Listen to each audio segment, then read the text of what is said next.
In Seoul's world of power and perfection, one billionaire's empire trembles. When a single honest review threatens his empire, determined to understand the truth, Lee Junho sets out on a journey that leads him to Kim Opera, a bold, half-Korean beauty influencer whose words challenge his pride and awaken his heart. What begins as a clash of worlds soon turns into a love story that defies culture, distance, and class. When truth meets sincerity, even a Chibol's heart learns what real beauty means. Please don't forget to like, comment, share, and subscribe to this channel so you don't miss out on any of our latest billionaire romance. In the heart of Seoul, Lee Junho, 30, stood before the floor-to-ceiling windows of his glass-walled office. The city stretched beneath him in all its glittering precision silver towers, neon signs, and endless motion. From up here, he could see everything he owned, or almost everything. Junho wasn't just any businessman. He was a Chibol heir, the kind of name that rolled easily off every Korean tongue. The Lee family owned half the city. Food chains, dairy brands, hotels, and karaoke clubs. His grandfather had built the empire, his parents had expanded it, and Junho, ambitious, focused, impossibly handsome, had taken it in a new direction. After university, while everyone expected him to take over the food business, he'd surprised them all by choosing cosmetics. It had started small, a luxury skincare brand rooted in Korean innovation and family reputation. Slowly, it grew. Within a few years, Junho Cosmetics became a national favorite. His parents were proud. The public adored him. Everything he touched turned to gold. But Junho wasn't satisfied with local success. He wanted global recognition. So he launched a new makeup line, LJ Beauty Global, promising products for every skin tone. At first, the campaign went beautifully. Influencers posted glowing reviews, pre-orders surged, investors celebrated. Then came one review that changed everything. Her name was Kim Opera. A young, talented makeup artist with a loyal online following, Opera was known for her honest reviews and creative flair. Half Korean, half black. She was celebrated for her unique beauty, warm brown skin, deep curls, and bright, intelligent eyes. When she heard about Junho's new inclusive foundation line, she rushed to try it. But what appeared on her screen the next day was far from praise. "Is greater than..." "I was excited," she began in her video, her tone calm but sharp. A Korean brand claiming to make products for all skin tones? That's progress. But then I tried the darkest shade, and it turned white on my skin. If it doesn't work for someone like me, what happens to darker women? Her words were direct, unfiltered, and painfully true. Within hours, the video went viral. "Thank you for being honest," one commenter wrote. "I almost bought it, now I know better," said another. "Do better, LJ Beauty," someone else added. Pre-orders were canceled in waves. Hashtags began trending. For the first time in his career, Junho's flawless record cracked. He sat at his desk that night, watching the video replay on his laptop, his reflection flickering across the dark screen. Who was this woman? This Kim Opera, who had the power to shake an empire. For the first time in his life, Lee Junho couldn't eat or sleep. His thoughts were a storm of confusion and pride. How could one woman, just one, shake his empire with a single video? He was a perfectionist. Failure was foreign to him. Every move he made had always been precise, profitable, and powerful. Yet now, one review had undone years of flawless reputation. He needed answers. He needed to understand what he had missed. So he packed his bags and left Seoul. What began as a business trip turned into something deeper, a journey of discovery. His first stop was South Africa. He wanted to see, with his own eyes, the full spectrum of melanin beauty. All his life, he had lived in a world of pale and porcelain. But in Johannesburg, in Cape Town, in Durban, he saw colors and undertones that his products had never touched. He met women whose skin glowed like bronze under the sun, men whose complexions carried shades of deep cocoa and gold. For the first time, Junho realized how limited his vision had been. He wasn't angry at Kim Opera anymore. He was embarrassed.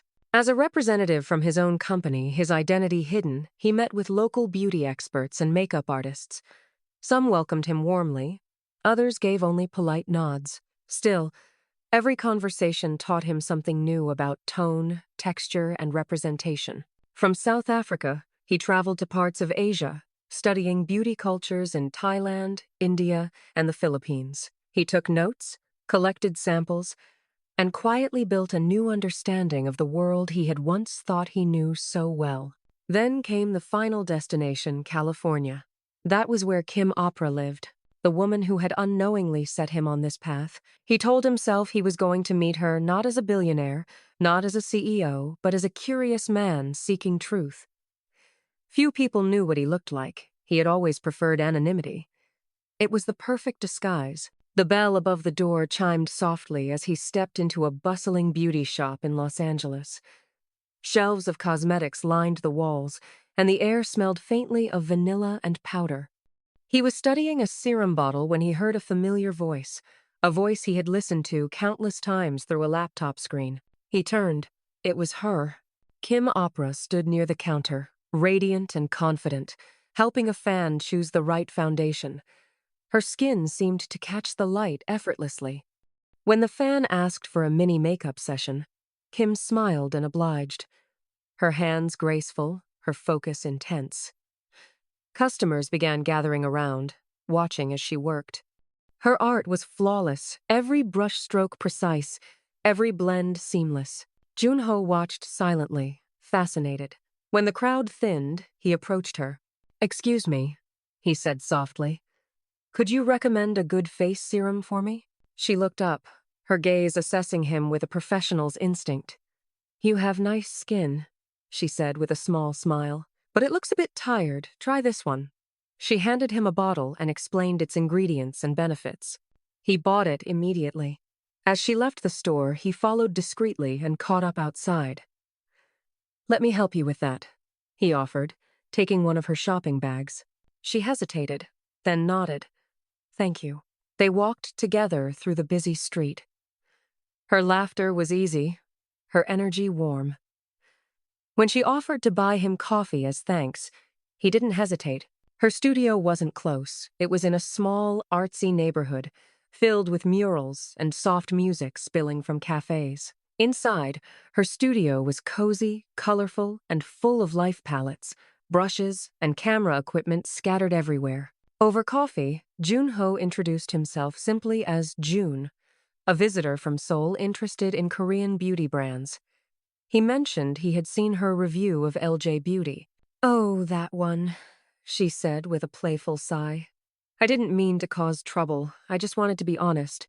They rushed it." "What would you have done differently?" he asked, pretending to be curious but neutral. She didn't hold back. She listed her observations, undertones, shade ranges, inclusivity, formulation issues. He listened carefully, smiling faintly as she spoke with passion. When she finished, he said softly, "Thank you. That's really valuable."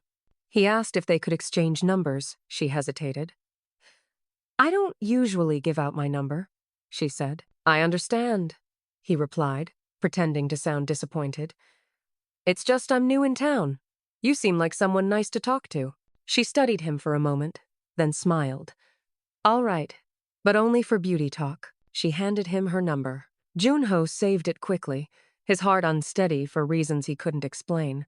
Back in his hotel room that night, Junho sat by the wide window overlooking the city lights of Los Angeles. The streets glittered below, but his attention was fixed on the notebook in front of him, filled with pages of notes and sketches. He read through everything he had gathered: undertones, formulas, shade charts, regional preferences, and began to narrow his focus. What to change? How to change it? What must never happen again? For the first time in a long while, he felt alive. He thought to himself, "If I had sent a representative, They would never have understood this. They wouldn't have seen what I've seen, or felt what I've felt. He smiled faintly. The trip had been worth every moment. Over the next few days, Junho spent his time exploring Los Angeles, but every free hour drew him back toward the city's beauty and skincare hubs. He spoke with experts, tested new products, and took notes on packaging and color development. Yet one person lingered most in his thoughts: Kim Opera. Before returning to Korea, he decided to thank her properly. So he invited her to dinner, something simple, something casual. Opera accepted, assuming it was just another friendly outing with the polite stranger she'd met in the beauty shop. But the evening became something more. They talked about makeup, culture, travel, and childhood memories. Junho found himself laughing, really laughing, for the first time in months. Opera was witty, confident, and effortlessly warm. She switched easily between Korean and English, and that ease made conversation flow like music. When she spoke about representation in beauty, her eyes lit up. When she teased him for his polite formality, he found himself smiling like a teenager. By the time they left the restaurant, the night air was cool, the city lights soft. He walked her to her car. "Thank you for dinner," she said warmly. "No," he replied, his voice softer than usual. "Thank you for everything." She laughed lightly, not realizing the depth behind his words. That night, back in his hotel room, Junho lay awake. Every time he thought of her, the way she smiled, the way she spoke with her hands, he couldn't help but laugh quietly to himself. There was something different about her, something he couldn't quite explain. He didn't tell her he was leaving the next morning. Somehow, it felt easier that way. Back in Seoul, Junho threw himself into work with renewed fire. He worked day and night with his research and development team. He redesigned formulas, expanded shade ranges, and tested each product personally. His parents, major investors in the previous batch, watched him with cautious admiration. This time, there would be no mistakes, no shortcuts. 4 long months passed, and finally, LJ Beauty Global 2 was born, a complete rebrand with foundations, powders, and serums made for every skin tone. But there was one special package carefully wrapped and addressed to Kim Opera in California. Inside was the full shade collection and a handwritten note. "Is greater than we hope we did our job well this time. LJ." When Opera received the package, she was shocked. She hadn't expected another PR drop, especially not from the same company she had criticized so fiercely. Curious, she opened the box. Her breath caught. There were shades she'd never seen from a Korean brand before. Deep, rich, nuanced colors that truly reflected dark skin. She tested the one closest to her complexion. It blended like silk. Weightless, flawless, and softly fragrant, with the warm scent of cocoa butter. She stared at herself in the mirror and smiled.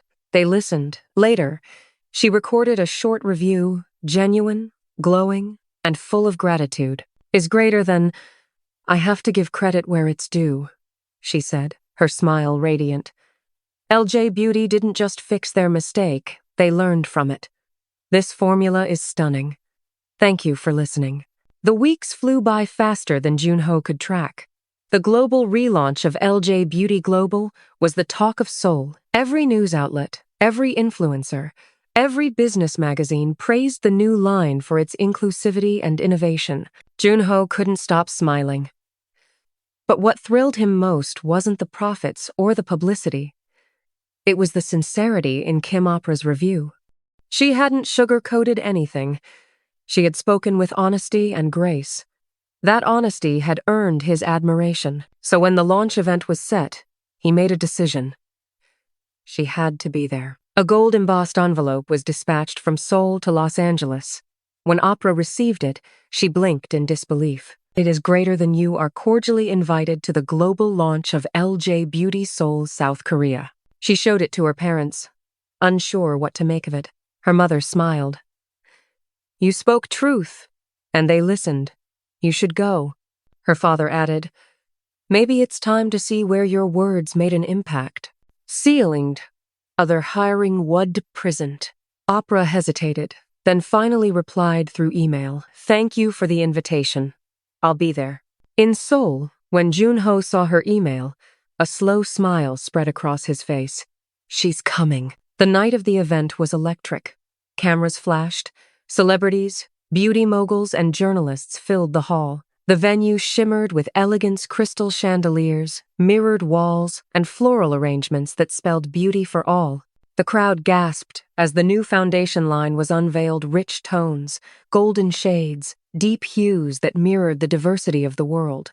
Black guests from across the diaspora marveled at how thoughtful and inclusive it was. Koreans beamed with pride. The Lee family name was once again the mark of success, and in the midst of it all stood Kim Opera, graceful in a wine-colored silk dress, smiling as she witnessed the power of her voice. When the speeches ended and the crowd began to disperse, a familiar voice called softly behind her, "Opera." She turned and there he was.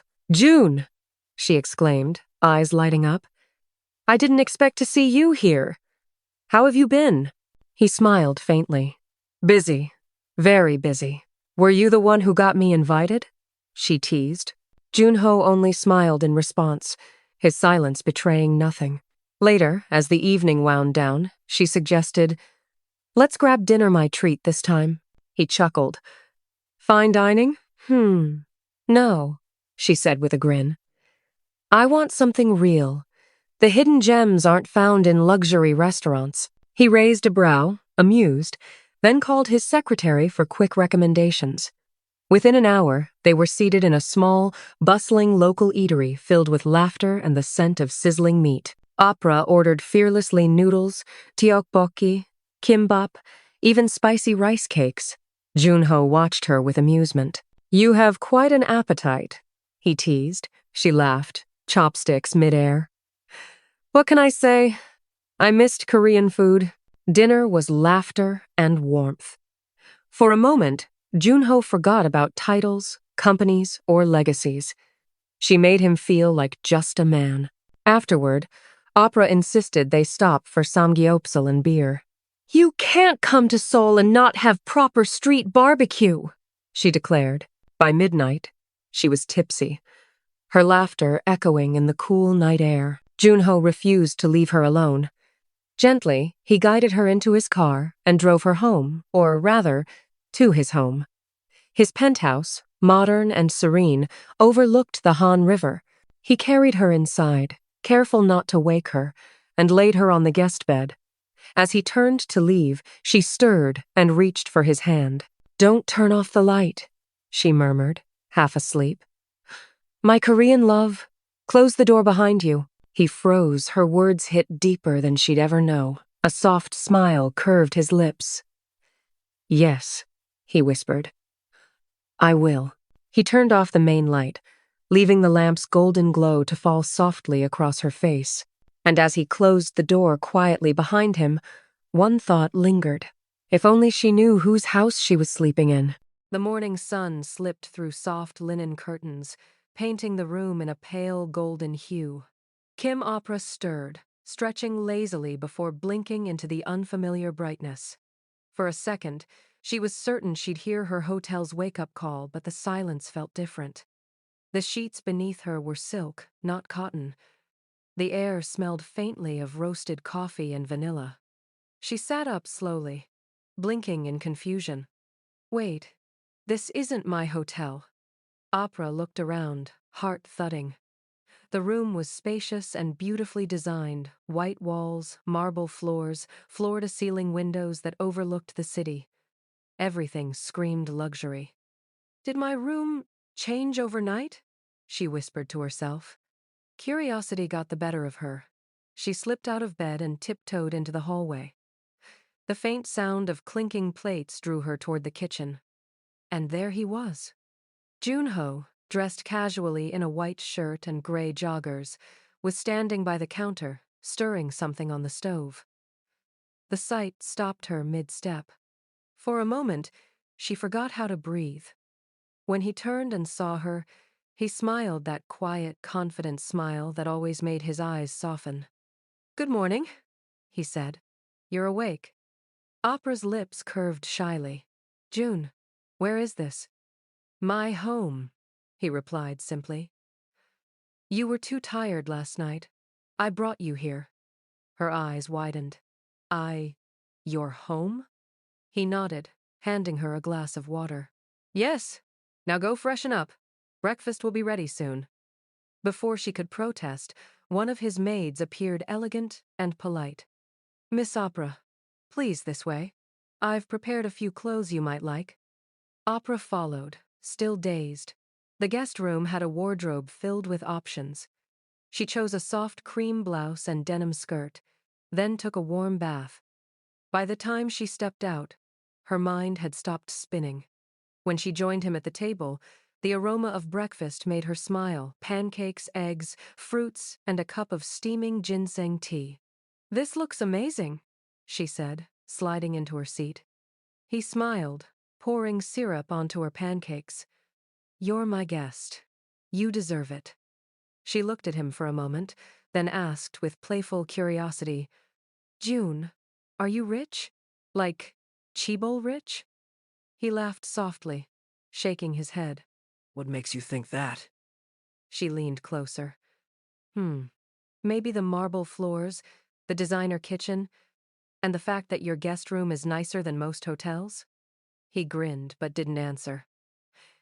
Eat before it gets cold. After breakfast, Junho spent the entire day with her.